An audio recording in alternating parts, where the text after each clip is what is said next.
The snow fell gently over Boston, blanketing the streets in a soft white hush that muffled the usual city sounds. Rebecca Wilson walked with no particular destination, her blonde hair dampened by snowflakes clinging to her cheeks in wet strands. Her eyes, usually bright and alert, stared unfocused at the sidewalk ahead. People rushed past her, laughing, talking, hurrying toward warm destinations, while Rebecca moved toward nothing at all. She stopped beside a snow-dusted bench outside a closed cafe. Her breath curled into the cold air as she slowly lowered herself onto the wooden slats. The chill seeped through her coat, but she barely noticed. 23 minutes late. That's all it had taken to unravel everything. Not because she'd overslept or been careless, but because her mother's insulin shot had gone wrong, because the home nurse never showed, because life refused to fit it into the neat boxes that corporate America demanded. Brandt's words still rang in her ears. Rebecca, we need reliability. This is the third time in 2 months. I understand your personal situation, but this is a business. And just like that, 4 years as marketing director had evaporated. 4 years of arriving early, staying late, working weekends, all erased by 3 instances of bad timing and a mother who needed her more than her job did. Rebecca exhaled, watching her breath disappear into nothing. Her hands, even inside gloves, felt numb. Or maybe that was just the rest of her going numb to match her circumstances. I'm trying, she whispered to no one. I'm just trying so hard.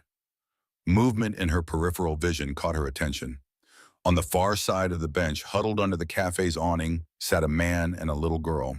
He had wrapped his coat around both of them, but it was clearly insufficient against the deepening cold. The child, perhaps 4 years old, curled against his side with pink cheeks and dark curls stuck to her face with melting snow. The little girl looked up suddenly, her large brown eyes meeting Rebecca's. For one suspended moment, they stared at each other, the successful professional woman, suddenly jobless and adrift, and the small child sheltering from the snow with no proper winter gear.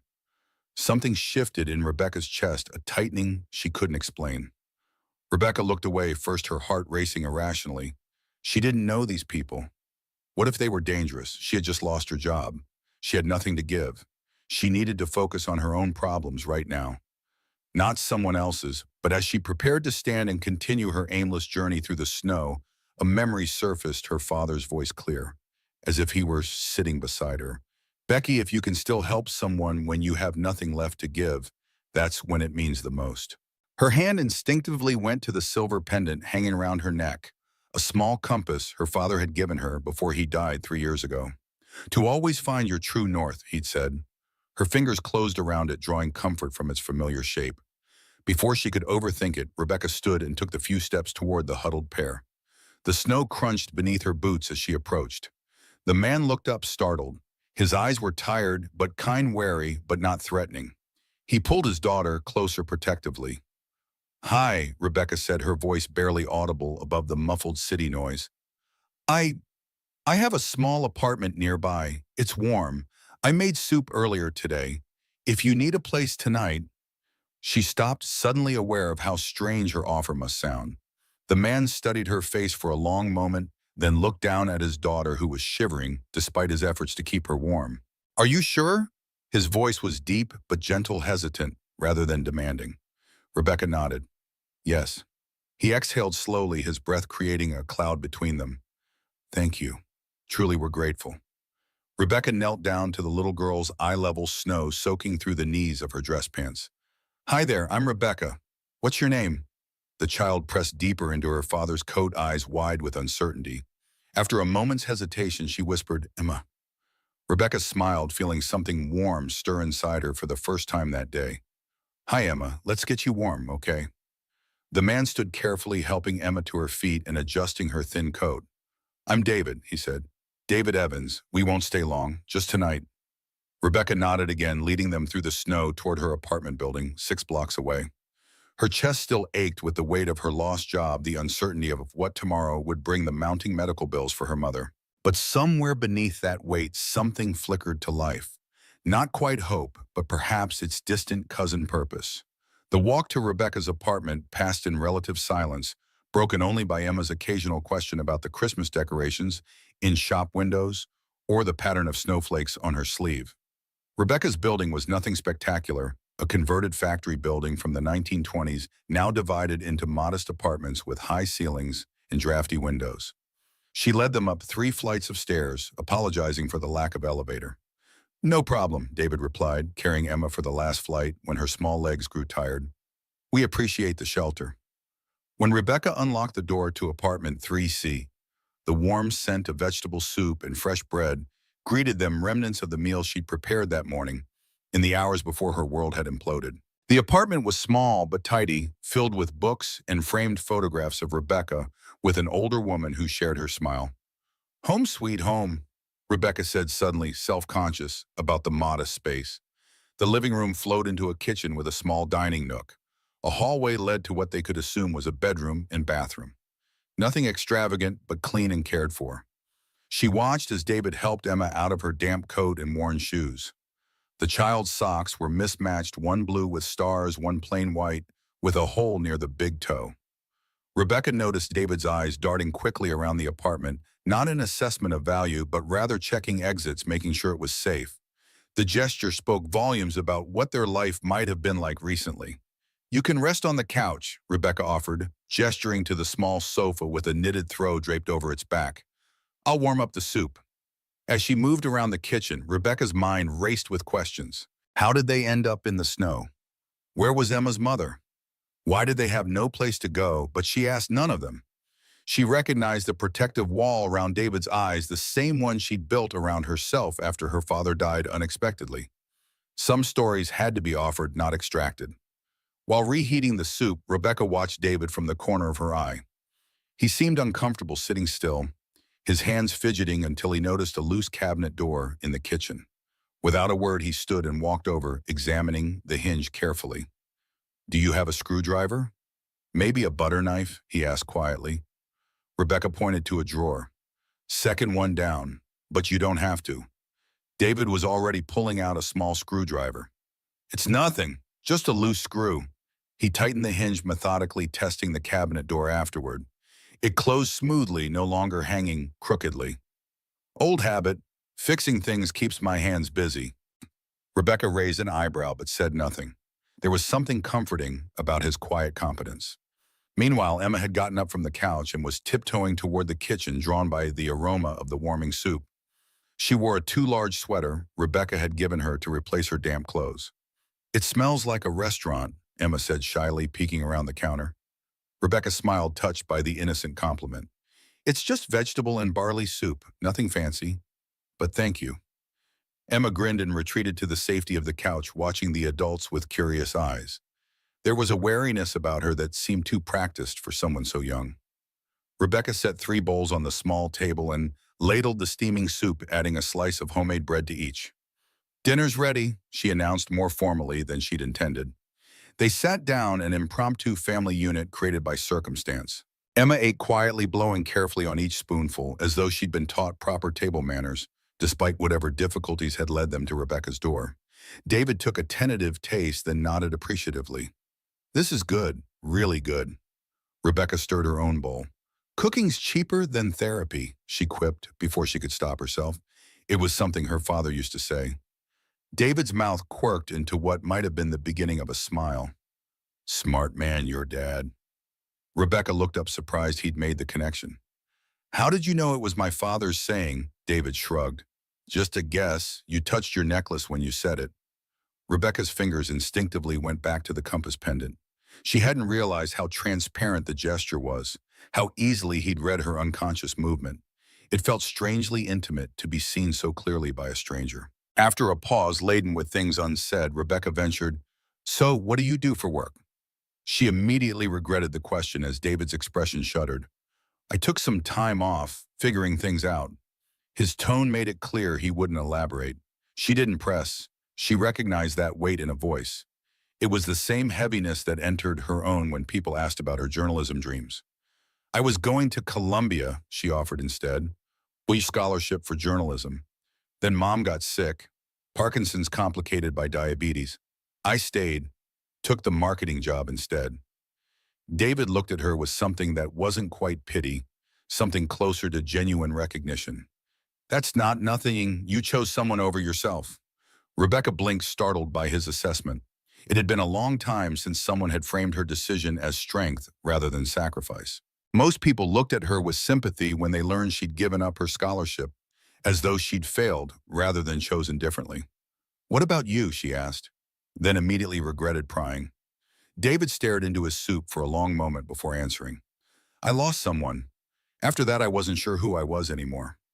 The simplicity of his answer, stripped of details, but full of raw truth, hung in the air between them. Rebecca nodded. "Yeah, I get that." They finished their meal in companionable silence, the understanding between them making words unnecessary. After dinner, Emma asked if she could draw. Rebecca retrieved a box of craft supplies from the hallway closet, remnants from when she used to volunteer at the children's hospital before her mother's condition worsened. Emma settled on the living room rug, humming softly as she arranged colored pencils and construction paper around her. David stood to gather the dishes despite Rebecca's protest. "Please let me. You've done enough already," he insisted, his voice quiet but firm. While washing up, he fixed the dripping faucet by tightening a loose fitting and adjusted a drawer that had been sticking for months. Rebecca leaned against the counter, watching him work with efficient movements. "Do you always fix things?" she asked. David gave a dry smile without looking up from the drawer he was realigning. "Only when I can't fix the big stuff." The unexpected honesty of his answer caught Rebecca off guard. She laughed, a genuine sound that surprised her. It felt foreign but good, like stretching a muscle long unused. Later, Rebecca returned to the living room to find Emma cradling something small in her hands. "I made this," the little girl said, holding out her creation. It was a bracelet fashioned from thin green wire and two plastic beads unevenly spaced and awkwardly shaped, but clearly made with intense concentration. "For me?" Rebecca asked, genuinely touched. Emma nodded solemnly. "You're the first person who smiled at me today." The simple truth of the child's words struck Rebecca with unexpected force. She knelt down and pulled Emma into a gentle hug, fighting back the sudden sting of tears. For the first time in a very long while, she felt seen, not as a daughter sacrificing her dreams, not as an employee who couldn't manage perfect attendance, but simply as a person who had been kind. Over Emma's shoulder, Rebecca's eyes met David's. He sat on the couch watching them, his expression unreadable, except for a flicker of something that might have been gratitude or sorrow, or both. He gave her a small nod, acknowledging what she'd given them, not just shelter and food, but dignity. That night, after Emma fell asleep under a borrowed quilt on the couch, Rebecca sat at her kitchen table with a cup of tea, turning the wire bracelet over in her hands. It was crooked and awkward, yet somehow perfect, the ugliest piece of jewelry she'd ever received, and the most beautiful gift she'd ever been given. David sat across from her, his hands wrapped around his own mug. "I haven't seen her make something for anyone in a long time," he said quietly. "Not since—" He didn't finish the sentence, but Rebecca understood. "Not since whoever they had lost." "You don't have to tell me anything," she said, "but you're safe here tonight." David nodded, staring into his tea as if it held answers to questions he couldn't articulate. "Sometimes I wonder if I'm doing the right thing. For her, I mean. Children need stability." Rebecca considered her words carefully. "Children need love. The rest, you figure it out as you go." A ghost of a smile crossed his face. "You sound like you speak from experience." "Just the other side of it, being the one whose parent was figuring it out." She touched her compass pendant again. "My dad raised me alone after my mom left when I was 6. He wasn't perfect, but he was there. That's what mattered." They talked quietly for another hour, not about their pasts or their problems, but about inconsequential things. Books they had read, places in Boston they liked, Emma's fascination with stars and space. It was strangely comfortable, this temporary connection with a stranger who somehow didn't feel like a stranger at all.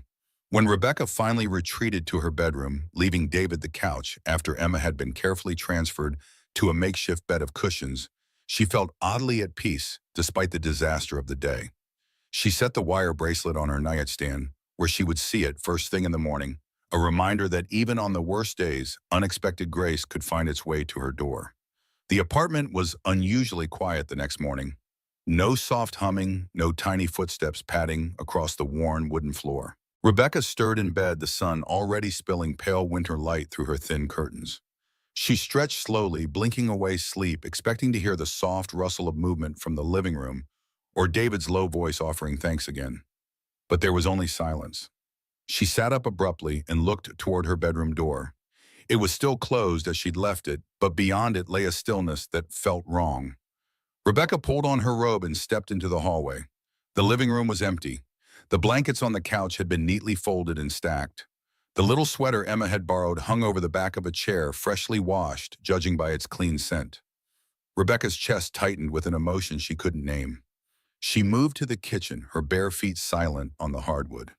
The soup pot had been washed and dried, the sink wiped down. The room had the eerie tidiness of a space just cleaned before departure. On the small round table near the window lay a white handkerchief folded with precise corners. Resting atop it was a piece of paper folded in half. Rebecca's fingers trembled slightly as she picked it up. The handwriting inside was strong and elegant. "Thank you, D." That was it. No full name, no explanation, no phone number. Just a quiet acknowledgement from a man who had taken nothing but a night's shelter and left behind something heavier than his presence, his absence. Rebecca pressed the note to her chest for a moment, then unfolded the handkerchief. Inside was a drawing, bold, childish strokes depicting a woman with long yellow hair, smiling, holding something green and round in her hand, the bracelet. Rebecca recognized herself instantly. Emma had drawn her standing beneath a sky full of stars, the lines uneven but joyful. On either side of her stood a taller figure and a tiny one, all three holding hands. Rebecca sank into a chair, unable to stop the tears that came. It had only been one night, a few bowls of soup, a couch to sleep on, but it had mattered. It had mattered enough for Emma to leave this behind. She wiped her eyes and glanced at the refrigerator. After a moment's hesitation, she stood and retrieved the wire bracelet from her nightstand. Without overthinking it, she pinned both the bracelet and the drawing to the fridge door with a single magnet. She stepped back and looked at them, the strange, clumsy wire circle, and the joyful image of herself as someone warm, someone needed. It looked like hope. It looked like something she had forgotten she could be. Rebecca did not know where David and Emma had gone. She did not know why they had left so early or where they would sleep tonight. But she knew this: they had seen her. Not as the woman who got fired, not as the daughter always scrambling to care for someone else. They had seen her as someone who mattered, someone who helped. And now her small kitchen with its chipped tile and second-hand chairs felt like the site of something sacred. The days that followed blurred into a grim routine of rejection and exhaustion. Rebecca pounded the pavement with freshly printed resumes, stopping at any business with a "now hiring" sign. But no one seemed to want someone like her, a marketing director who couldn't commit to rigid hours, a college dropout with family obligations, a woman who looked just a little too desperate. At one downtown office, a woman in sleek designer heels scanned Rebecca's application for less than 5 seconds before looking up with cold efficiency. "Honestly," she said without a trace of empathy, "you seem too soft for this environment. We need someone tougher." Too soft. The words clung to Rebecca like a stain she couldn't scrub away. She left the building in silence, her chest-tight shame burning behind her eyes. She tried to focus on the sidewalk, not on the pounding headache building behind her temples, or the flutter of anxiety rising in her chest. Each evening she would return to her apartment and call the care facility where her mother now stayed 3 days a week, the most Rebecca could afford. Each conversation followed the same pattern: her mother's condition was stable, but not improving, the bills were mounting. And wouldn't it be better if Mrs. Wilson could stay full-time? Rebecca would hang up and stare at Emma's drawing on the refrigerator, touching her father's compass pendant for strength. "What would you do, Dad?" she whispered to the empty apartment. "How did you manage when everything seemed impossible?" On the 7th day after losing her job, as the sun began to set behind the gray Boston skyline, Rebecca's phone rang. She glanced at the screen and saw the hospital's number. Her stomach dropped like an elevator with cut cables. When she arrived, breathless and red-faced from running the 12 blocks, she couldn't afford to taxi. The nurse met her with a clipboard and a look of practiced concern. "Your mother experienced a minor heart attack," the nurse explained. "She's stable now, but she'll need medication adjustments and extended observation." Rebecca nodded, barely hearing the rest, as the words "heart attack" echoed like a drumbeat in her mind. Behind that echo was a question with no answer. How will I pay for any of this? The ride back home was silent.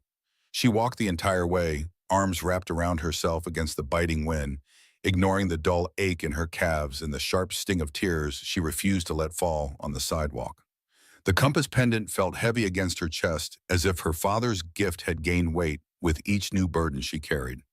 When she finally reached her apartment and shut the door behind her, the silence inside seemed louder than the city outside. It wrapped around her like a fog. She dropped her purse to the floor and moved toward the kitchen, numb and exhausted. Her eyes landed on the refrigerator, where the childish drawing still hung crooked under the magnet. Next to it, the bracelet, that absurd little thing made of wire and plastic beads, the kind of object most adults would toss away after a polite thank you. Rebecca stared at it, her vision blurring. She raised her hand, fingers curling around the magnet, ready to rip both items down. Her hands shook. She wanted to throw them away to erase the memory of that brief moment of hope, because it hurt more than anything to think maybe, just maybe, someone had seen value in her. And yet here she was, more broken than ever. Her hand hovered there, the magnet loosening slightly. Then her eyes drifted to the crayon drawing. A woman with yellow hair smiling under a sky full of stars, holding hands with a man and a little girl. Emma's words came back like a whisper. "You're the first person who smiled at me today." Rebecca's fingers brushed against the compass pendant at her throat. Her father's voice seemed to fill the kitchen. "If you can still help someone when you have nothing left, that's when it means the most." Her hand dropped. She let the magnet fall back into place and sank to the floor, her back pressed against the lower cabinets, knees pulled up to her chest, arms wrapped tightly around them. And then finally she cried. Not polite tears, not silent frustration. This was sobbing, raw and heaved and unfiltered. Grief for everything she had lost, fear for what she might still lose. And somewhere inside it, buried like a stone at the bottom of a river, was shame for daring to hope even for a moment that she mattered. "I don't want to give up," she whispered between choked breaths. "But I'm so tired. I'm so tired." The light in the kitchen flickered gently above her, casting soft shadows against the wall. The bracelet remained still pinned beside the drawing, untouched. It had survived the worst of her, and somehow, so had she. The call came on a Tuesday morning, just after Rebecca had returned from her mother's latest appointment. She was in the kitchen, peeling carrots, trying to make a new batch of soup stretch for the rest of the week, when her phone buzzed on the counter. Unknown number. She almost let it go to voicemail, another rejection, another bill collector, but something nudged her to answer. "Hello, Ms. Rebecca Wilson." The voice on the other end was professional, clipped. "This is Sarah from Silvercrest Corporation's Human Resources Department. Our CEO would like to schedule a meeting with you at your earliest convenience." Rebecca blinked, the peeler frozen in her hand. I'm sorry, I don't work for Silvercrest." "Yes, we're aware," the woman replied, her tone softening slightly. "Still, the request stands. He specifically asked for you by name." Rebecca's heart thudded against her ribs. Silvercrest was one of Boston's most prestigious financial technology firms. She had applied there once years ago, but never even got an interview. "Did I do something wrong?" she asked, her voice small. "No," the woman said simply. "Just come in, please, tomorrow 10 a.m. When Rebecca hung up, she stood frozen in her kitchen, the half-peeled carrot forgotten in her hand. She caught her reflection in the microwave door, unwashed hair, dark circles under her eyes, and apron stained with broth.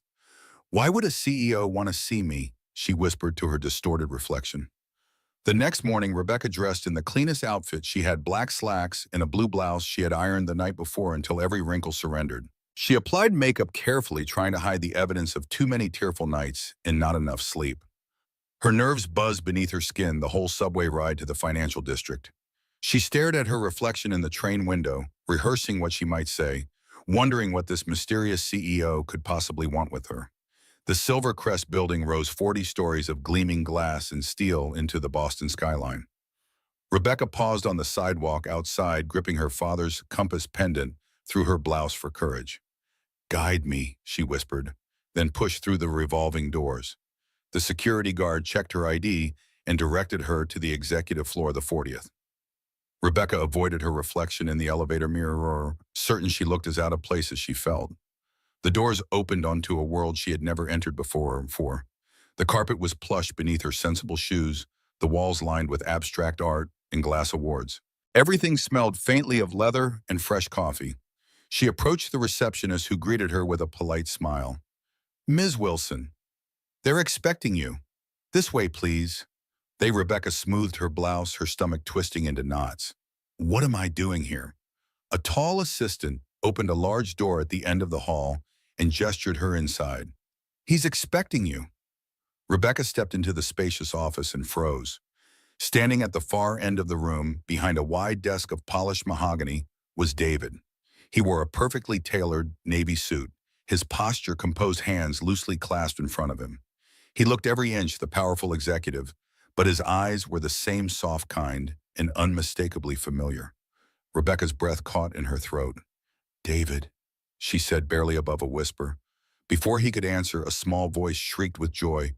"Rebecca!" Rebecca turned just in time to see Emma barreling toward her, arms outstretched, face radiant with delight. The little girl crashed into her legs, wrapping her arms around Rebecca with pure, uninhibited happiness. "Daddy said we might see you again." Emma beamed up at her, eyes shining. Rebecca dropped to her knees, enveloping the child in a proper hug, blinking back stunned tears. "Hi, sweetheart. I didn't know you'd be here." She looked up to find David walking toward them, his expression softening into a genuine smile. Neither did she. I wanted it to be a surprise. Rebecca stood slowly still, holding Emma's hand, struggling to process what was happening. I don't understand." David nodded toward the seating area by the window. "Please sit with me. There's a lot I need to explain." Rebecca sat stunned on the leather couch, Emma's small hand still clasped in hers, as she processed David's words. A job offer.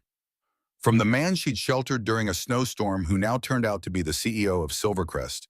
The universe couldn't possibly have a sense of humor this strange. "I don't understand." She finally managed, her voice barely above a whisper. "What position could you possibly have in mind for me?" David leaned forward slightly, his gaze steady and sincere. "Director of Employee Wellness and Community Outreach. It's a new role I'm creating as part of my vision for Silvercrest." Rebecca's mind raced. This wasn't just a courtesy job offer. This was an executive position. "But why me? You barely know me." A shadow passed over David's face. "I know more than you might think. I know you gave up a prestigious scholarship to care for your mother. I know you worked as a marketing director for 4 years with an exemplary record until personal circumstances made strict schedules impossible. And I know you opened your home to strangers in the snow without hesitation." The realization hit her like a physical blow. "You researched me. After we left your apartment, yes. I needed to understand the person who had shown such kindness." His expression softened. "What I found only confirmed what I already suspected. You're exactly who Silvercrest needs right now." Emma tugged at Rebecca's sleeve, breaking the tension. "Can we show her the picture I made for your office, Daddy?" David smiled at his daughter. "Of course, sweetheart." While Emma scrambled off the couch toward a child-sized desk in the corner of the office, Rebecca gathered her composure. "I still don't understand. You're a financial technology company. What does employee wellness have to do with your business model?" David's expression grew serious. "Everything. I've spent 8 months studying Silvercrest before purchasing it. The company has incredible financial potential, but a toxic culture that's driving away talent. High turnover, burnout, zero work-life balance. I want to transform it into a place where people matter as much as profits." Emma returned with a large piece of construction paper, proudly displaying her artwork. It showed 3 stick figures, a tall one in what appeared to be a tie, a small one with curly hair, and a medium-sized one with yellow crayon hair. They stood beneath a sky filled with stars, all holding hands.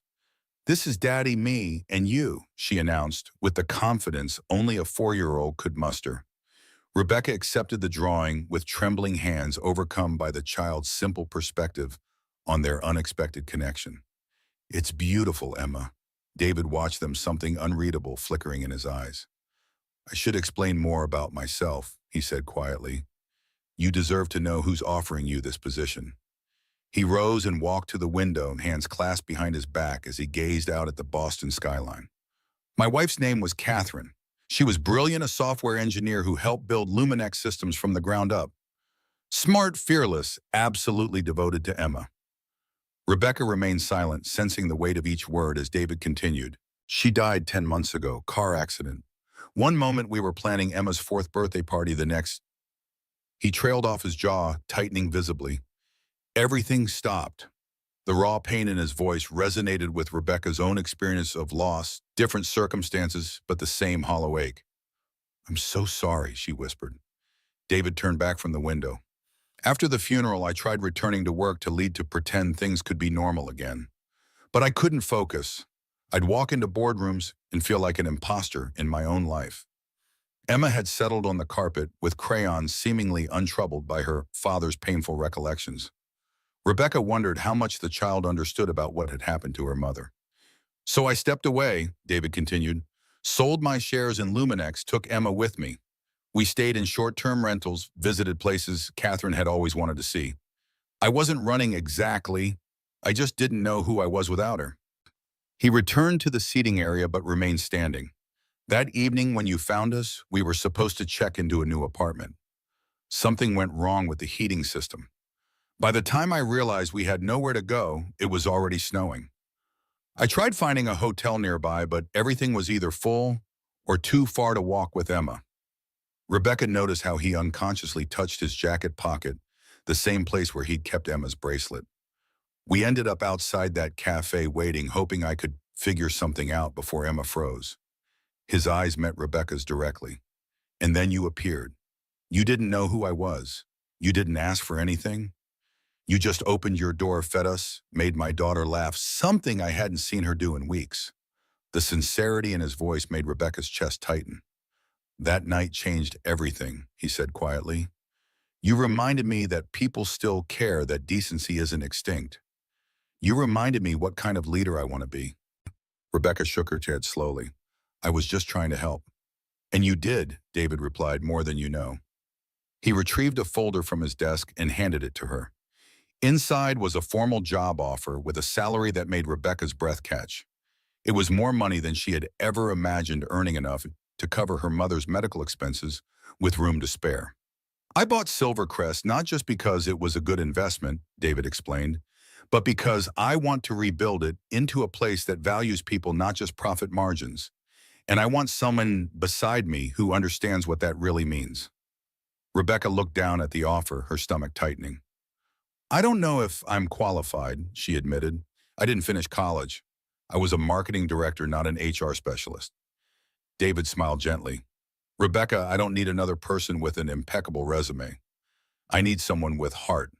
Someone who shows up, someone who opens doors for strangers in the snow." She blinked back, a wave of emotion, unsure how to respond.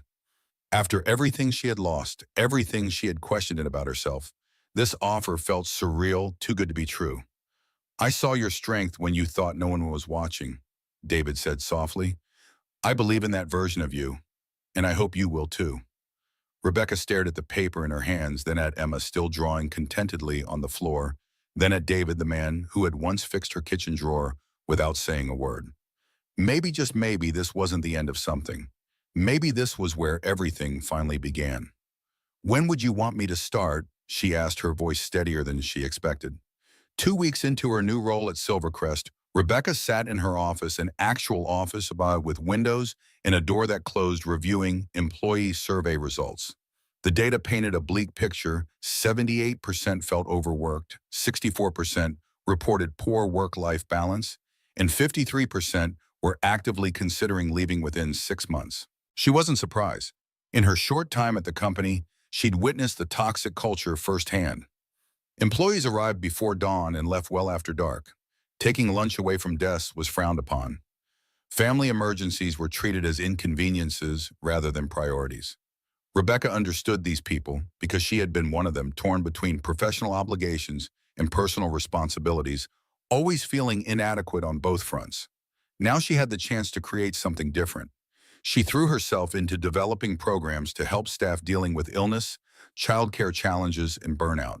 She transformed unused conference rooms into wellness spaces and quiet rooms. She implemented flexible scheduling options that focused on results rather than hours logged. But kindness, even when genuine, doesn't shield you from judgment. The whispers started in the break room during her 3rd week. "She was just a marketing director, right? At some small agency. I heard she didn't even finish college." Let's be real, nobody gets promoted that fast unless they've got something going on with the boss. Rebecca pretended not to hear. She smiled through it, nodded politely, refilled her coffee, and continued her work. She focused on the small victories, the grateful email from an employee whose child was hospitalized, the quiet thank you from an executive assistant who could now work from home 2 days a week to care for her aging father. Until one afternoon when she walked past the copier and heard a man's voice mutter just loudly enough for her to catch, "I guess saving a CEO from the cold gets you more than a thank you these days." She made it to her office before the tears fell. Behind the closed door, Rebecca sank into her chair and covered her face with her hands. Her breath came in shallow bursts, and a storm of doubt rose inside her like a tide. They think I'm a fraud. They think I don't deserve this. Maybe they're right. A soft knock on the door startled her. She wiped her cheeks quickly, trying to steady her voice. "Yes." David opened the door slowly. His eyes fell on her tear-streaked face, and he didn't say anything. He just crossed the room, crouched beside her chair, and took her hand. "Come with me," he said gently, helping her to her feet. He didn't ask questions. He didn't lecture. He simply led her out of the building and to his car, where Emma waited with her nanny. The little girl's face lit up when she saw Rebecca. "We're going to the park," Emma announced, bouncing in her car seat.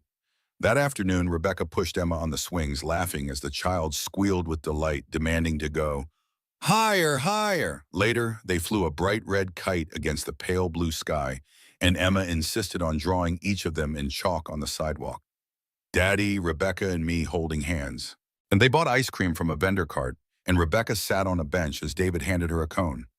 For a long time, they sat in companionable silence, watching Emma chase pigeons and butterflies with equal enthusiasm.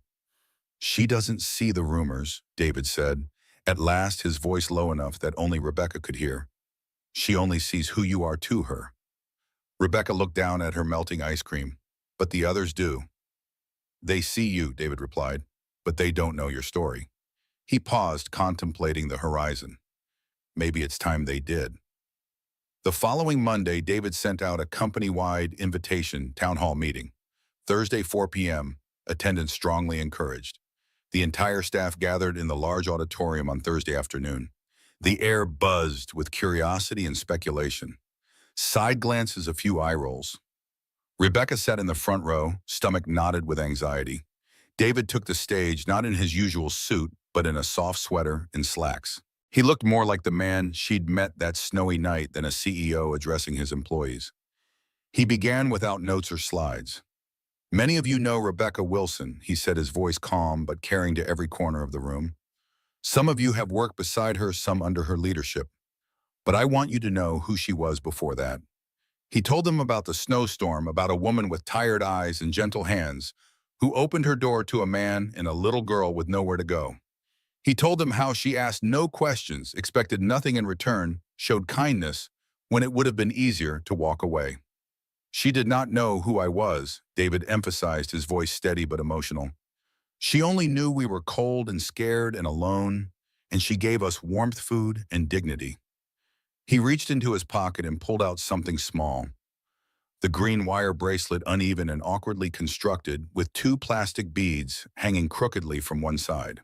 "This," he said, holding it up for everyone to see, "was a gift from my daughter to Rebecca that night. She called it her thank you bracelet."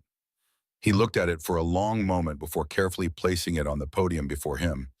"I've worn it every day since, because without this bracelet, I would not be here. Without Rebecca, this company would not be becoming what it is.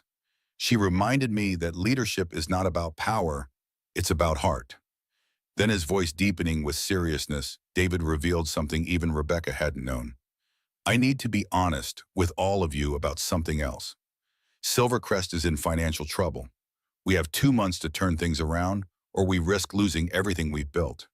The old ways of cutting corners, overworking staff, and treating people as disposable assets have finally caught up with us." A murmur ran through the crowd. Rebecca sat up straighter, shocked by this revelation.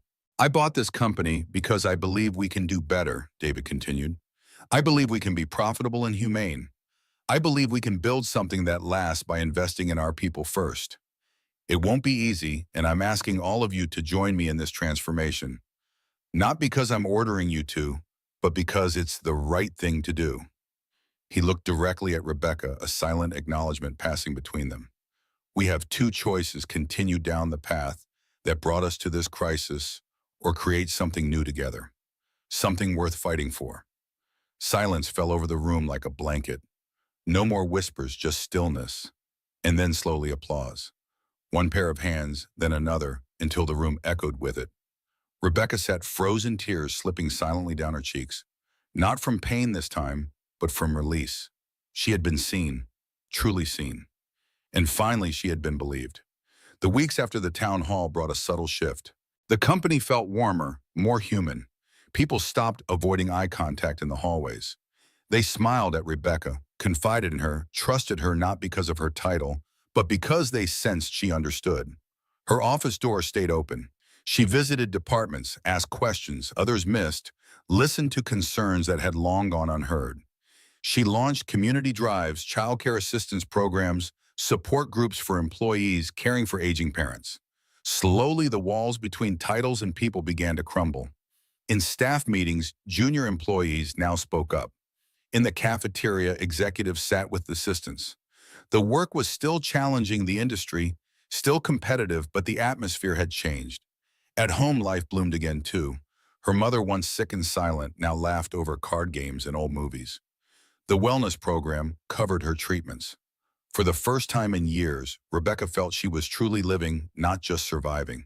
And then there was Emma. Weekends became their tradition. Rebecca, David, and Emma hiking golden trails in the fall, baking cookies with too much flour, building snowmen in the winter.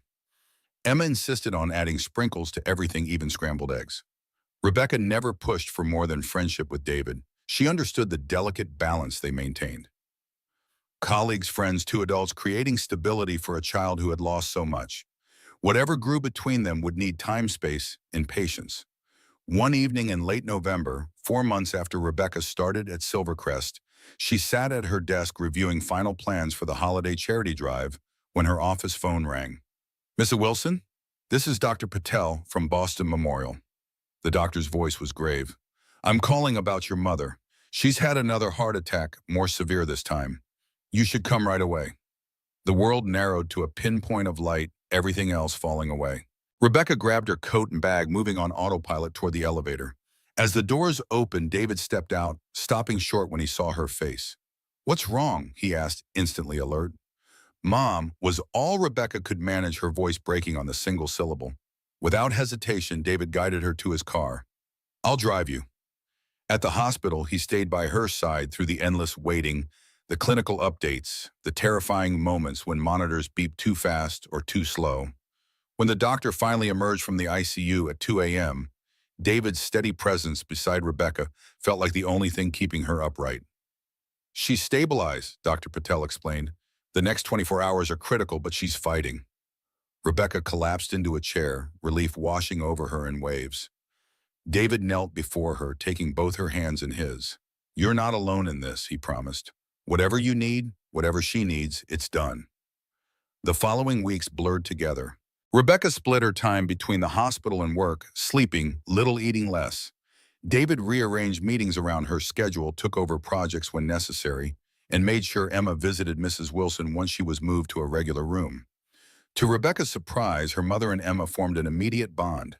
The little girl would bring her drawings and books, chattering about school and stars and the cookies she'd helped bake. Mrs. Wilson, still weak but improving, seemed to gain strength from these visits. "She reminds me of you at that age," her mother commented one evening as Rebecca adjusted her pillows. "Curious about everything, never stops talking." Rebecca smiled, watching Emma carefully arrange stuffed animals on the windowsill. "She's special." Her mother's eyes were knowing. And her father, Rebecca busied herself with the water pitcher. "David is my boss and my friend." "The way he looks at you isn't very boss-like," her mother observed with a hint of mischief. "Or even friend-like." "Mom," Rebecca warned, feeling her cheeks warm, "I'm just saying, when someone shows up every day for 3 weeks straight to check on your mother, that's not just professional courtesy." She patted Rebecca's hand. "Don't let fear keep you from happiness. Sweetheart, I didn't raise you to hide from life." That night, after Emma had fallen asleep during their weekly movie night at David's apartment, Rebecca found herself alone with him on the balcony. The Boston skyline glittered before them, a carpet of light stretching to the dark horizon. "Thank you," she said softly, "for everything you've done for my mother. For me." David turned to face her, his expression serious in the half-light. "You don't need to thank me after what you did for us," Rebecca shook her head. "This isn't about repaying debts. What I did that night wasn't extraordinary. It was to us," he insisted. "You have no idea how many people walked past that bench, Rebecca. How many averted their eyes or quickened their pace. What you call ordinary, I call exceptional." The weight of his gaze made her pulse quicken. There was something unspoken between them, something that had been growing steadily since that first night in the snow. "I should check on Emma," she said, breaking the moment. David nodded, understanding her retreat. Of course. As winter deepened, Silvercrest flourished under their joint leadership. David's financial acumen, paired with Rebecca's people-focused initiatives, created a company that was both profitable and humane. Employee retention improved dramatically. Applications flooded in as word spread about the cultural transformation. But success brought new challenges. As Silvercrest's profile rose, so did outside interest, including from investors who questioned the value of Rebecca's wellness programs. The board meeting didn't go well, David admitted one evening in his office. They had stayed late to prepare for the quarterly financial review. Wilson from Apex Partners was particularly vocal about what he called our expensive social experiments. Rebecca's stomach tightened. "They want to cut the programs." "Some do," David acknowledged. "They see the improved productivity and retention, but they're focused on short-term gains. They don't understand the long-term value." She stood and paced to the window, frustration building. "These aren't experiments. They're investments in our people. The Child Care Center alone has reduced unplanned absences by 32%. The flexible scheduling has improved project completion rates. The wellness initiatives have lowered our health insurance claims." David watched her, a smile playing at the corners of his mouth. "You know, for someone who wasn't sure she was qualified for this job, you've become quite the advocate." Rebecca paused, suddenly aware of how passionately she'd been defending her work. 6 months ago, she couldn't have imagined standing her ground against board members and investors. Now it felt like the most natural thing in the world. "I believe in what we're doing," she said simply. David's expression softened. "So do I, and that's why we'll find a way to make them see it too." The solution came unexpectedly. One of Silvercrest's largest clients, Meridian Healthcare, reached out to inquire about implementing similar wellness programs in their organization. They had noticed the change in Silvercrest's employees during joint projects and wanted to capture the same benefits. Rebecca developed a consultation package that turned her internal programs into a revenue stream. Suddenly, what the board had viewed as an expense became a marketable service. Other clients followed, and within months, the Employee Wellness Division was contributing significantly to Silvercrest's bottom line. "You've turned compassion into a competitive advantage," David told her proudly after she presented the quarterly results to thunderous applause from the board. "That's no small feat." As spring approached, bringing new life to Boston after the long winter, Rebecca felt herself blooming too. Her mother had recovered enough to return home with part-time care. Her position at Silvercrest was secure and expanding, and her relationship with David had deepened into something that felt increasingly like more than friendship. They never discussed it directly, maintaining professional boundaries at work and focusing on Emma during their time together outside the office. But the current between them grew stronger, evident in lingering glances, fingers that brushed too intentionally when passing documents, conversations that stretched late into the evening after Emma had gone to bed. One Saturday afternoon in April, they took Emma to the Boston Public Garden to see the first ducklings of the season. The child ran ahead, fascinated by everything: the swan boats, the budding trees, the patterns of light on the water. "She's happier than I've seen her since Catherine died," David observed, watching his daughter crouch to examine a line of ants crossing the path. "She talks about you all the time, you know. Last week, her teacher asked the class to draw their families and—" He stopped abruptly, as if realizing he'd said too much. Rebecca's heart stuttered. "And what?" she asked softly. David hesitated, then reached into his wallet and carefully extracted a folded paper. He handed it to Rebecca without comment. It was a crayon drawing, 3 figures standing before what appeared to be a house. Dad, Mom, Emma, and me, the childish handwriting proclaimed with an arrow pointing to the middle figure with yellow hair. Rebecca stared at the paper emotion closing her throat. She labeled me as Mom. David nodded, his expression unreadable. I didn't correct her. I should have probably, but I couldn't. They stood in silence, the weight of the moment pressing around them. In the distance, Emma had discovered a squirrel and was following it with cautious determination.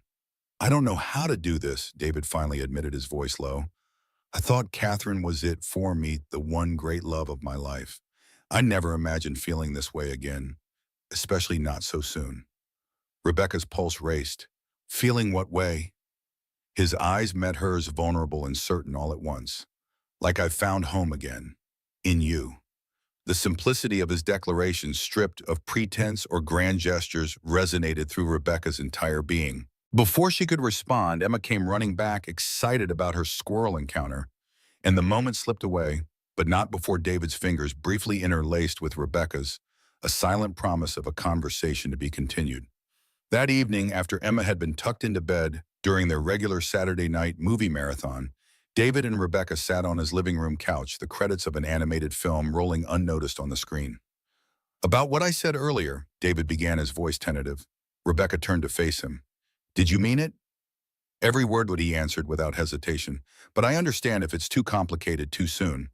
There's Emma to consider in our professional relationship, and David, Rebecca interrupted gently. I've spent my whole adult life putting others first. My mother, my bosses, my responsibilities. For once, I want to choose something for myself. And I choose this. I choose us. The confession hung between them, honest and exposed. Then David reached for her, one hand cradling her face with infinite tenderness. I don't want to rush this, he whispered. You deserve better than to be someone's second chance. Rebecca leaned into his touch.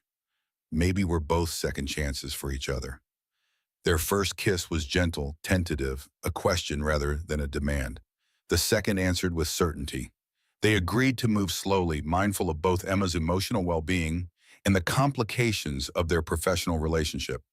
They kept their evolving personal connection private at work, maintaining the boundaries necessary for both to be respected in their roles. But rumors inevitable in any organization began to circulate. This time, Rebecca refused to let them affect her. She had earned her place at Silvercrest through results, not relationships. In June, 7 months after joining Silvercrest, Rebecca faced her greatest professional challenge yet.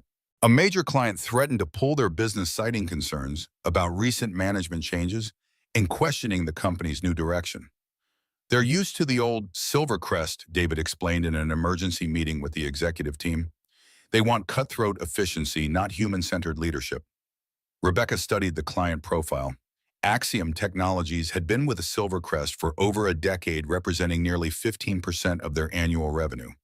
Losing them would be a significant blow, potentially undermining everything they'd built.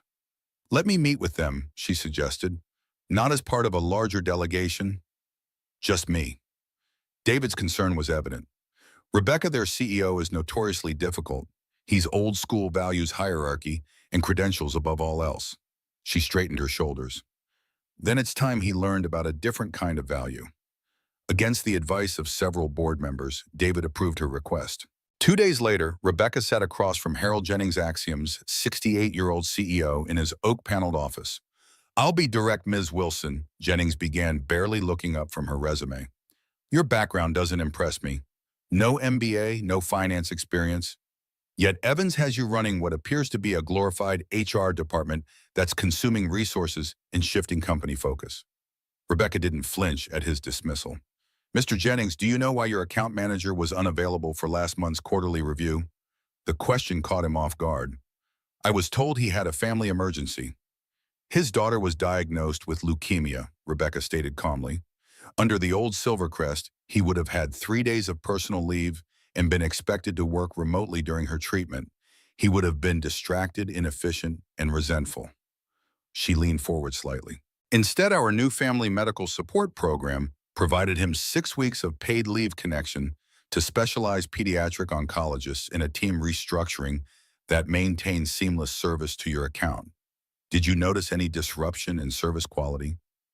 Jennings frowned. No, in fact, the transition was remarkably smooth. That's not despite our new approach, Mr. Jennings. It's because of it. Rebecca placed a folder on his desk. These are the service metrics for your account over the past 6 months compared to the previous year. Response times are down 28%. Problem resolution speed is up 42%.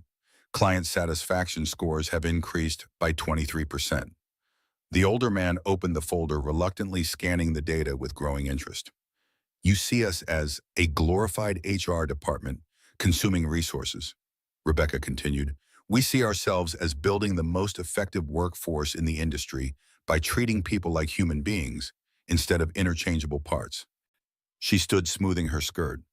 Axiom is free to take its business elsewhere, Mr. Jennings, but I suspect your shareholders will question why you abandoned a partner delivering these kinds of results. For a moment, the room was silent, except for the ticking of an antique clock on the wall. Then Jennings closed the folder and stood extending his hand. My father built this company in 1965. He said, his voice gruff but respectful. He always told me that character matters more than credentials. I think he would have liked you, Miss Wilson. Rebecca returned to Silvercrest with not only a renewed contract from Axiom, but also a commitment to increase their business by 30% over the next year. How did you do it? David asked that evening as they celebrated with a quiet dinner after Emma was asleep. Rebecca smiled, swirling her wine thoughtfully. I showed him that compassion isn't just morally right, it's good business. David reached across the table, taking her hand in his. Do you know what today is? She thought for a moment, then realized. 6 months since I started at Silvercrest. 6 months since you changed everything, he corrected gently. For the company, for Emma. His voice softened. For me. In the gentle glow of candlelight, Rebecca saw the same man who had fixed her cabinet drawer that snowy night, unassuming, kind, genuine. But she also saw the brilliant CEO, the devoted father, the man who had fought his way back from devastating loss to build something meaningful again. I've been thinking, David continued, his thumb tracing circles on her palm, about us, about the future. Rebecca's heart quickened. What about it? I don't want to hide anymore, he said simply. Not at work, not anywhere. I'm proud of what's growing between us. I want to do this right. Before Rebecca could respond, David's phone rang, the special tone he'd set for the night nurse who stayed with Emma when they went out. His expression immediately shifted to concern as he answered. We'll be right there, he said after listening for a moment, already standing and reaching for his coat. What's wrong? Rebecca asked, gathering her purse. Emma's running a high fever, 103.8. The nurse is taking her to the emergency room now. They rushed to Boston Children's Hospital, fear creating a thick silence between them. In the pediatric emergency department, they found Emma curled on an examination table, her cheeks flushed, scarlet eyes glassy with fever. Daddy, she whimpered when she saw them reaching out weakly. David immediately went to her side, stroking her damp curls from her forehead. Rebecca hung back slightly, uncertain of her place in this intimate family crisis. Then Emma's gaze found her. Rebecca, she called, her small voice breaking. I want Rebecca too. Something fractured and reformed inside Rebecca's chest as she moved to the child's side, taking her tiny hand. I'm here, sweetheart. I'm right here. The doctor diagnosed severe strep throat with potential complications. Emma would need to stay overnight for IV antibiotics and monitoring. As they settled in for a long vigil, the nurse approached with a clipboard. I need a parent or guardian to sign these consent forms, she explained, glancing between David and Rebecca. Without hesitation, David put his arm around Rebecca's shoulders. She's with us. She's family. The simple declaration, made in the sterile hospital room under the harshest of fluorescent lights, held more meaning than any romantic speech could have conveyed. They weren't just dating or exploring possibilities. They had become a unit, a family forged through circumstances both challenging and beautiful.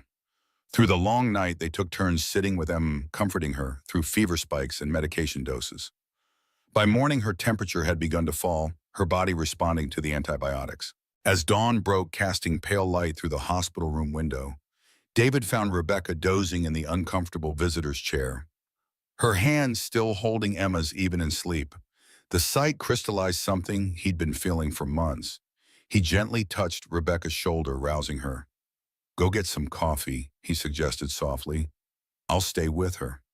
Rebecca nodded tiredly, stretching as she stood. I'll bring you back some too.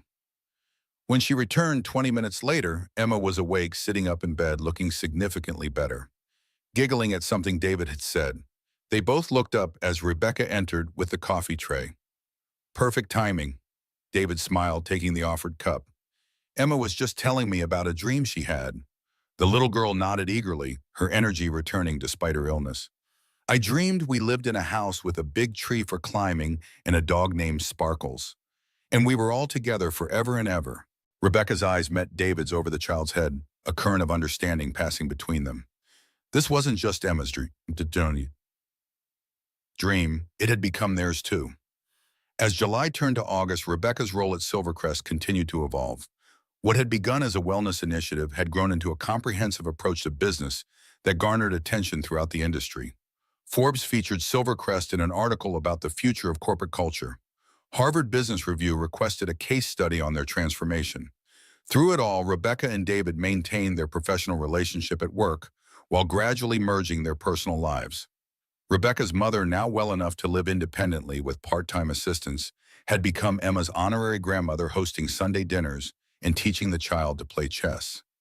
The three of them, David, Rebecca, and Emma, had created a rhythm that felt natural, as if they had always been meant to find each other. But neither adult had spoken definitively about the future, each aware of the complexities involved in blending lives, careers, and a child's heart. Until one evening in late August, when David invited Rebecca to a dinner at Silvercrest to celebrate their latest client acquisition.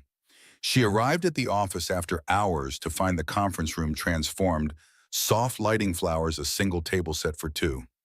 I thought this was a company celebration, she said, puzzled by the intimate setting. David stood by the window, Boston's skyline twinkling behind him. It is, just not the kind you were expecting. Rebecca's confusion must have shown on her face because David crossed to her, taking both her hands in his. 10 months ago, I was lost. A widower trying to raise a daughter, a businessman who had forgotten why business matters. And then I met a woman who gave me shelter on the coldest night of the year, who reminded me what it means to see people really see them. His voice wavered slightly. That woman changed my life and my daughter's when we had nowhere else to go. Then, to Rebecca's complete shock, he lowered himself to one knee. From his pocket, he produced a small velvet box containing a sapphire ring that caught the light like captured stars. Rebecca Wilson, he said, his voice thick with emotion. You were our light, our hope when we needed it most. Will you be our forever home? Tears streamed down Rebecca's cheeks as the months of shared moments, challenges overcome, and love gradually built flashed through her mind. She thought of Emma's drawing, Dad, Mom, Emmy, and me, and the family they had already become in all the ways that mattered. Yes, she whispered, pulling him to his feet. 1,000 times yes. As they sealed their promise with a kiss, Rebecca felt her father's compass pendant warm against her skin. At last, she had truly found her way home. News of Rebecca and David's engagement rippled through Silvercrest with mixed reactions. Most employees offered genuine congratulations, having witnessed the professional respect and personal connection growing between them over the past 8 months. But in corner offices and break rooms, some whispers persisted. Told you there was something going on? A senior account manager remarked to his colleague while waiting for coffee. Fastest corporate climb in history. Rebecca overheard such comments occasionally, but refused to let them diminish her happiness. The diamond and sapphire ring on her finger represented something far more meaningful than office gossip. It symbolized a family forming from the most unexpected beginnings. David suggested they address the situation directly rather than pretending office politics didn't exist. Together, they crafted a transparent communication to the entire company, acknowledging their relationship had evolved beyond professional boundaries, affirming their commitment to maintaining appropriate separation between personal and business matters, and inviting any concerns to be brought directly to HR or the board. We believe in open communication and mutual respect. The email concluded, these values apply to every aspect of Silvercrest, including how we navigate this transition. The straightforward approach worked better than either had anticipated. By acknowledging the potential for conflict of interest, they disarmed much of the criticism. The board chairman even called David personally to express his support. About time you found happiness again, the older man told him.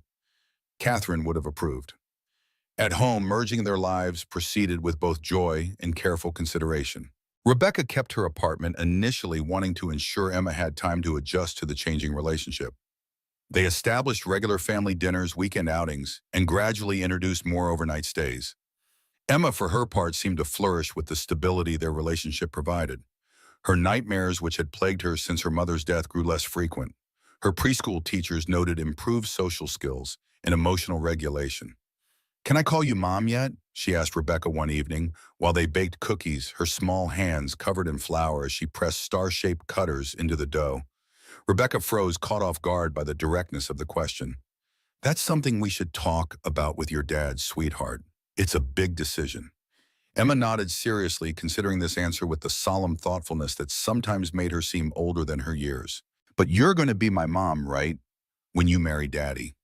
I'll be your stepmother, miss, but—" Rebecca chose her words carefully, respecting the memory of Catherine while acknowledging the relationship they were building. "Your first mom will always be your mom, Emma. I would never try to replace her." The child thought about this while pressing another cookie shape. "I think I can have both," she declared with the simple wisdom of childhood. "My heaven mom and my earth mom." The phrase caught in Rebecca's throat, so perfectly innocent yet profound. That night she recounted the conversation to David, who grew quiet, emotion evident in his eyes. "She's right, you know," he finally said. "Catherine will always be her mother, but you're becoming something equally important in her life." Rebecca leaned against his shoulder, watching the Boston skyline from the living room window. "I just want to honor what came before while building something new." David's arm tightened around her. "That's exactly why you're perfect for us." As autumn painted Boston in crimson and gold, Rebecca found herself facing an unexpected professional challenge. Silvercrest's transformation had attracted significant attention, not all of it welcome. Orion Capital, a notoriously aggressive investment firm, had begun acquiring shares on the open market, building toward what market analysts warned could become a hostile takeover attempt. "They've accumulated nearly 12% already," David explained during an emergency executive meeting.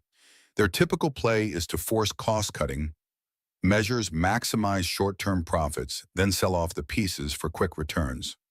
Rebecca studied the portfolio analysis. "Everything we've built would be dismantled. The wellness programs, flexible scheduling, community initiatives, they'd consider it all unnecessary overhead." The boardroom fell silent as the implications sank in. 8 months of cultural transformation hanging in the balance. Hundreds of employees whose improved working conditions could vanish overnight. "We need to make ourselves less attractive as a target," the CFO suggested.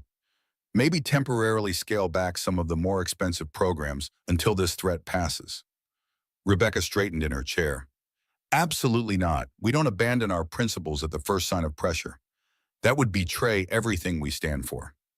David nodded, pride evident in his expression despite the gravity of the situation. "Rebecca's right. We won't compromise our values. Instead, we make those values our strongest defense." Together, they developed a multi-pronged strategy, accelerate the commercialization of Rebecca's wellness consulting packages to demonstrate revenue potential, document productivity, improvements linked to company culture, mobilize client testimonials about superior service quality, and reach out to key shareholders to articulate the long-term vision. Rebecca took charge of the investor communication campaign, applying her marketing background to frame Silvercrest's transformation as innovative business strategy rather than corporate philanthropy. She worked 18-hour days, conducting research, preparing presentations, meeting with influential shareholders. The pressure took its toll. 3 weeks into their defensive campaign, Rebecca collapsed at her desk, exhaustion and stress culminating in a physical shutdown. David found her slumped over her keyboard, her color alarmingly pale. The doctor diagnosed extreme fatigue and dehydration, ordering immediate rest. David insisted she take 3 days off completely. No emails, no calls, no strategy sessions. He brought her to his home where she could recover with Emma's enthusiastic nursing, which primarily involved stuffed animal companions and endless cups of slightly too sweet tea. On the second afternoon, while Emma napped, David sat at Rebecca's bedside, his expression troubled. "This is my fault. I've been so focused on saving the company that I haven't protected you." Rebecca adjusted herself against the pillows. "This isn't your responsibility. I pushed myself too hard. Why? The question came softly laced with concern. Why drive yourself to collapse? The answer formed in her mind with surprising clarity. Because for the first time, I'm fighting for something that's mine too. Not just my mom or my mother's care, but a future I've chosen, a family I want to build, work that matters to me. David took her hand, his thumb tracing the engagement ring. We'll find another way. One that doesn't require sacrificing your health. The solution arrived unexpectedly the following week through Rebecca's mother. Mrs. Wilson had been invited to a charity luncheon by a friend from her bridge club, a luncheon hosted by Margaret Chen, widow of technology pioneer James Chen and notoriously private controller of Chen Family Holdings, which owns significant positions in dozens of companies, including they discovered nearly 9% of Silvercrest. She seemed very interested when I mentioned you worked there, Mrs. Wilson reported during Sunday dinner. Asked quite a few questions about what you do. Rebecca and David exchanged glances across the table. Chen Family Holdings was known for long-term investment strategies in support of progressive business practices. If they could secure Margaret Chen's support against Orion Capital's takeover attempt, it could shift the balance of power significantly. Mom, do you think your friend could introduce us? Rebecca asked casually, trying to contain her excitement. 3 days later, Rebecca and David sat in the elegantly appointed study of Margaret Chen's Beacon Hill home. The 76-year-old woman observed them with sharp intelligence as they outlined Silvercrest's transformation and the threat posed by Orion Capital. My husband believed that business should serve humanity, not the other way around, Mrs. Chen remarked after they finished their presentation. He would have appreciated what you're building. She sipped her tea thoughtfully. I generally avoid corporate politics, but I find predatory acquisition strategies distasteful. She set down her cup with quiet authority. I'll increase our position to 15% and issue a statement of support for current management. That should discourage further aggressive moves from Orion. The relief was immediate and profound. With Chen Family Holdings publicly backing Silvercrest's leadership and vision, Orion Capital's campaign lost momentum. Within weeks, they began divesting their shares, seeking easier targets elsewhere. The victory strengthened both Silvercrest's market position and David and Rebecca's partnership. They had faced their first major crisis together and emerged successful through complementary strengths. His financial acumen and steady leadership paired with her communication skills and passionate advocacy. As the threat receded, they finally turned attention back to personal matters, specifically wedding plans. With Emma's enthusiastic input consisting primarily of demands for lots of sparkles and a princess cake bigger than me, they settled on a spring ceremony at the Boston Public Garden where they had spent so many meaningful afternoons as their relationship developed. Nothing extravagant, Rebecca insisted, as they discussed details one evening. Just family, close friends, and colleagues who've become both. David agreed, both of them wanting to honor Catherine's memory through tasteful simplicity rather than excessive celebration. They chose April 18th, the anniversary of the day Rebecca had joined Silvercrest, the day that had changed everything. Planning a wedding while running a company presented its own challenges, but they approached it with the same teamwork that characterized their professional relationship. David handled logistics and vendors. Rebecca managed design elements and communication, and Emma appointed herself Chief Decorations Supervisor, a role they created to channel her enthusiasm productively. As the date approached, an unexpected complication arose. Rebecca's mother, whose health had been steadily improving, experienced concerning cardiac symptoms during a routine checkup. Her doctor recommended a specialized procedure available at Mayo Clinic in Minnesota, scheduled for the week before the wedding. We'll postpone, David said immediately when Rebecca shared the news. Your mother's health comes first. Rebecca shook her head. She'd never forgive herself if we changed our plans. Let me talk to her. Mrs. Wilson was adamant. Absolutely not. You will not delay your wedding. The procedure is preventative, not emergency. I'll have the surgery recover for 3 days and be back in plenty of time to see my daughter marry this wonderful man. Despite her mother's confidence, Rebecca worried. The procedure, while generally safe, carried risks for someone with Mrs. Wilson's complex medical history. The thought of her mother traveling alone for surgery troubled her deeply. I should go with her, she told David one night, as they lay awake, wedding plans and health concerns tangling in her mind. David propped himself on one elbow, studying her face in the dim light. Then go. We'll manage things here. Rebecca blinked, surprised by his immediate support. But there's so much to finalize for the wedding. The florist, the caterer, the details, he interrupted gently. Important ones, yes, but nothing compared to your peace of mind. Go with your mother. Emma and I will handle everything else. 2 days later, Rebecca accompanied her mother to Minnesota, planning to stay through the procedure and initial recovery before returning to Boston for final wedding preparations. The Mayo Clinic impressed them both with its efficiency and personalized care. Mrs. Wilson's procedure was scheduled promptly, with optimistic projections for a quick recovery. The evening before the surgery, as they sat in Mrs. Wilson's hotel room, reviewing post-operative instructions, Rebecca's phone buzzed with an incoming video call from Emma. She accepted, smiling as her soon-to-be stepdaughter's face filled the screen. Rebecca, Daddy let me stay up late because we have a surprise, show her daddy.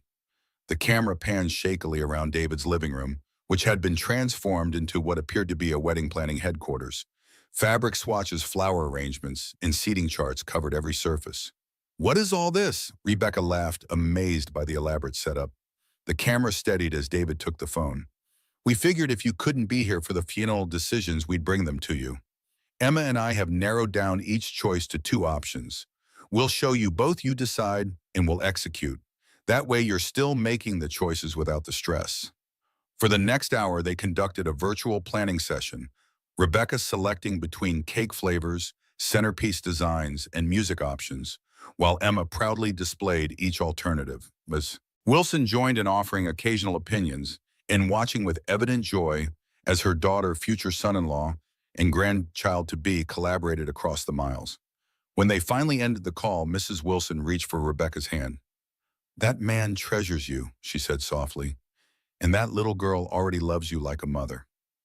Rebecca squeezed her mother's fingers gently. I got lucky. Mrs. Wilson's eyes gleamed with unshed tears. Not luck, sweetheart. You opened your door on a snowy night when others walked past. You created this blessing through kindness. The surgery proceeded smoothly the following morning.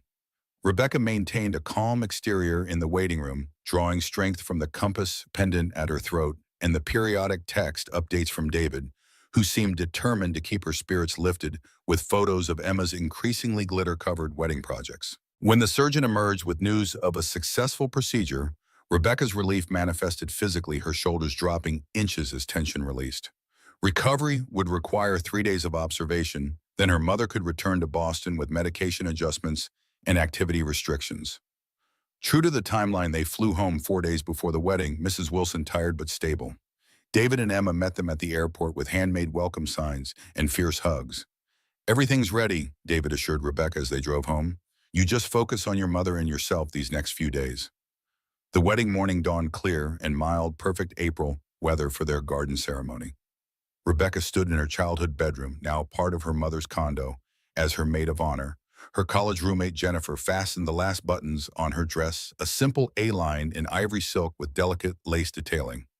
You look radiant, Mrs.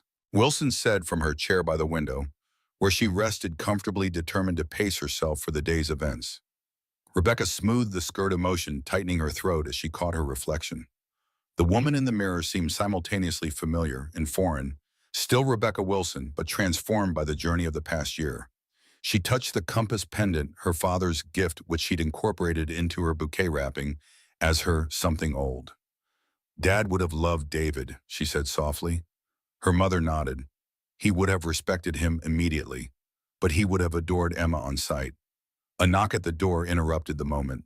Jennifer opened it to reveal Emma resplendent in her flower girl dress of pale blue organza, practically vibrating with excitement. Rebecca, Daddy said I could come see you before the ceremony if I promised not to tell you how handsome he looks in his suit. The child clapped her hand over her mouth, eyes widening comically as she realized what she'd done. Oops! The women laughed, tension dissolving in the face of such innocent enthusiasm. Rebecca knelt carefully, mindful of her dress. You look absolutely beautiful, sweetheart. The prettiest flower girl in all of Boston. Emma beamed at the compliment, then her expression turned serious. She reached into a small pocket hidden in her dress and pulled out something small and green. I brought you this, for luck. It was the wire bracelet, the awkward, misshapen creation Emma had made for her that first night in Rebecca's apartment. David had kept it all these months, wearing it as a reminder of their connection. "Your dad's been wearing this?" Rebecca asked, surprised to see it. Emma nodded solemnly. "He said it was his lucky charm, but he said you should have it today because—" She scrunched her face, trying to remember the exact words. "Because it's where our story started." Rebecca carefully slipped the bracelet onto her wrist, the rough wire and plastic beads an incongruous but perfect accompaniment to her elegant bridal attire. "I'll wear it proudly." The ceremony itself passed in a beautiful blur. Rebecca would later remember fragments with crystalline clarity, the dappled sunlight through fresh spring leaves, Emma scattering rose petals with theatrical flourish, her mother's radiant smile from the front row, and most of all, David's face as she walked toward him, a look of such complete love and certainty that it quieted every doubt, every whisper of unworthiness that had ever echoed in her mind. They had written their own vows, simple but meaningful promises exchanged before their closest circle of family, friends, and colleagues. David spoke of second chances and unexpected gifts of a family forged through kindness rather than convention. Rebecca promised patience, partnership, and unwavering support, not just to David, but to Emma as well, acknowledging her dual commitment to both father and daughter. When the officiant pronounced them husband and wife, Emma darted forward from her position beside Jennifer. "Does this mean I can call you Mom now?" she stage whispered, loud enough for the entire gathering to hear. Laughter rippled through the guests as David lifted his daughter into his arms. "What do you think, Mrs. Evans?" he asked Rebecca, his eyes dancing with joy. Rebecca touched Emma's cheek gently.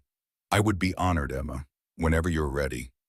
Instead of a traditional reception, they hosted a garden luncheon right there in the public garden tables set beneath flowering trees, children playing on the grass, conversation and champagne flowing freely.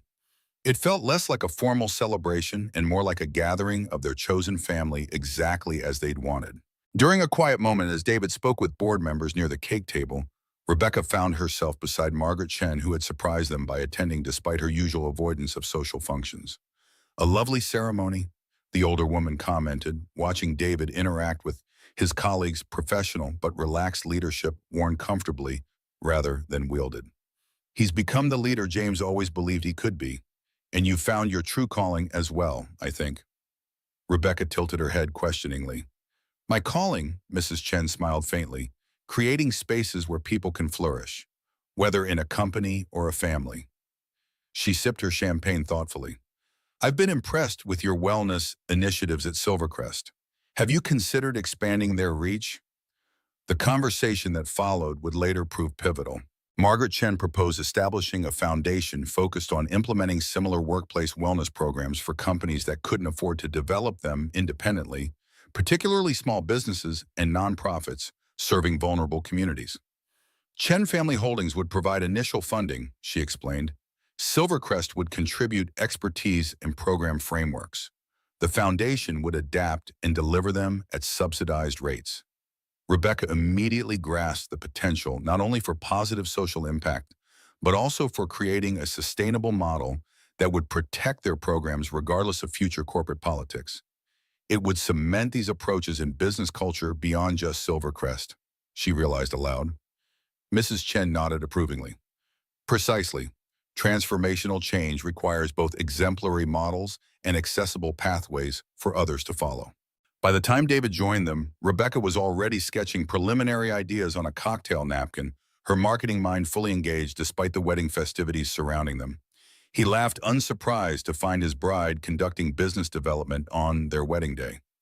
"Should I be jealous that you're plotting corporate strategy at our reception?" His tone was teasing, eyes warm with affection. Rebecca tucked the napkin into her clutch. "Not plotting, visioning. There's a difference." Mrs. Chen observed their exchange with approval. "You've chosen well, both of you. Partnership in life and purpose is rare." They departed for their honeymoon that evening, a 10-day trip to the California coast, with Emma joining them for the first weekend before returning to Boston to stay with Rebecca's mother. This arrangement had been Emma's idea, wanting to be part of their family moon, while also recognizing that the newlyweds deserved time alone. Those first days in California created precious memories. Emma's wide-eyed wonder at the Pacific Ocean, sandcastle competitions judged by passing strangers, s'mores around beach bonfires, and the child's obvious delight in introducing Rebecca as my mom to everyone they met. When they put Emma on the plane back to Boston, entrusted to the care of a family friend traveling the same route, Rebecca felt a surprising pang of separation. In just months, the little girl had become essential to her happiness, her absence leaving a tangible void despite the joy of alone time with David. "It's strange," she admitted as they drove back to their coastal rental. "I miss her already." David reached across the console to take her hand. "That's parenthood, your heart permanently residing outside your body." The remainder of their honeymoon balanced relaxation with excited planning for both their personal and professional futures. They hiked coastal trails, enjoyed long dinners at sunset restaurants, and spent uninterrupted hours simply being together without the pressures of work or parenting. But they also drafted initial concepts for the Wellness Foundation, discussed renovations to David's home to better accommodate their blended family, and debated school options for Emma's upcoming kindergarten year. "We're terrible at vacationing." Rebecca laughed one evening as they sat on their rental's deck, laptops open side by side, working on complementary projects, despite their promise to disconnect. David closed his computer, pulling her attention away from her screen. "Or maybe we're just good at building a life we don't need a vacation from." They returned to Boston refreshed and eager to implement their various plans. The transition to full-time family life proceeded more smoothly than either had anticipated. Rebecca sold her apartment and officially moved into David's home, though they had already begun house hunting for a property that would truly be theirs together, not his space that she joined, but a fresh start. Professionally, the Chen Silvercrest Foundation took shape with remarkable speed, Margaret Chen's influence, opening doors throughout Boston's business community. Rebecca divided her time between her corporate role and developing the foundation's infrastructure, energized by the opportunity to extend workplace wellness beyond Silvercrest's walls. By late summer, their personal and professional lives had settled into a productive rhythm. Emma started kindergarten, thriving with the stability of their family unit. Rebecca's mother continued to improve, becoming an active volunteer at Emma's school. David led Silvercrest through its most profitable quarter, yet definitively proving that ethical business practices and financial success could coexist. Life wasn't perfect. They navigated occasional struggles like any family. Emma experienced adjustment issues when Rebecca implemented more consistent bedtime routines than David had previously enforced. Rebecca sometimes felt overwhelmed juggling her dual professional roles. David struggled with guilt when business travel took him away from home. But they faced each challenge together, communicating openly and supporting one another through difficult moments. Their partnership, forged initially through kindness and strengthened through shared purpose, provided a foundation strong enough to weather ordinary storms. In September, 1 year after Rebecca had lost her marketing job and found herself walking aimlessly through Boston's snowy streets, they moved into their new home, a Victorian in Brookline with a backyard maple tree, perfect for climbing, fulfilling part of Emma's dream, and a rescue dog named Einstein, a compromise on Emma's desired sparkles. On their first night in the new house, after Emma had finally fallen asleep in her freshly decorated room, Rebecca and David sat on their porch swing, watching fireflies dance across their lawn. "I was thinking about the day we met," David set, his arm around her shoulders. "If that maintenance issue hadn't happened at our temporary housing, if we hadn't been sitting on that particular bench." Rebecca leaned into his embrace. "If I hadn't lost my job that exact day." Some might call it coincidence. His voice was thoughtful in the gathering darkness. "I prefer to think of it as alignment. All the pieces of our separate journeys converging exactly when we needed each other most." Rebecca considered the unlikely sequence of events that had brought them together, the seeming disasters that had ultimately led to happiness. There's a Japanese concept called kintsugi, the art of repairing broken pottery with gold. The idea is that something becomes more beautiful for having been broken and mended. She traced the outline of the wire bracelet that now hung framed in their entryway alongside Emma's original drawing, preserved as the beginning of their family story. "I think that's us. All our broken pieces coming together to create something stronger at the joined places." David's hand found hers in the twilight. "I like that. Broken mended stronger." The following month brought the official launch of the Chen Silvercrest Foundation, with Rebecca serving as its founding executive director while maintaining an advisory role at Silvercrest proper. The arrangement allowed her to lead the foundation's growth while ensuring the original wellness programs at Silvercrest continued to evolve. The launch event held at Boston's revitalized waterfront attracted business leaders, nonprofit directors, and media coverage. Rebecca, once uncertain about public speaking, delivered the keynote address with confidence and passion, describing the foundation's mission to democratize workplace wellness across economic sectors. True success isn't measured quarterly, she told the assembled audience. It's measured in human flourishing in parents who can attend their children's school events and caregivers who don't have to choose between their loved ones and their livelihoods, in employees whose talents aren't consumed by stress and burnout. She acknowledged David and Margaret Chen seated in the front row as visionaries who understood that business could serve humanity rather than exploit it. Then, departing from her prepared remarks, she shared their personal story. The snowy night, the simple kindness, and how it had rippled outward to create opportunities for countless others. One night of compassion changed 3 lives forever, she concluded. Imagine what sustained compassion in our workplaces could do for millions. The Foundation's first year exceeded all projections. They partnered with 27 organizations across Massachusetts, adapting Silvercrest programs to fit different contexts and resources. Employee retention improved at every participating organization. Healthcare costs decreased. Productivity rose. More significantly to Rebecca, individuals thrived. A single mother at a partnering nonprofit could finally complete her degree thanks to flexible scheduling. A maintenance worker at a manufacturing plant received critical mental health support during a family crisis. A teacher at an underfunded school accessed preventative health care that caught a serious condition early. Each success story validated their vision. Each challenge refined their approach. By the Foundation's first anniversary, they had secured funding to expand throughout New England, with plans for national growth within 5 years. At home, their family continued to deepen its bonds. Emma, now 6, had fully embraced Rebecca as her mother, while maintaining a beautiful connection to Catherine's memory through stories, photographs, and special traditions.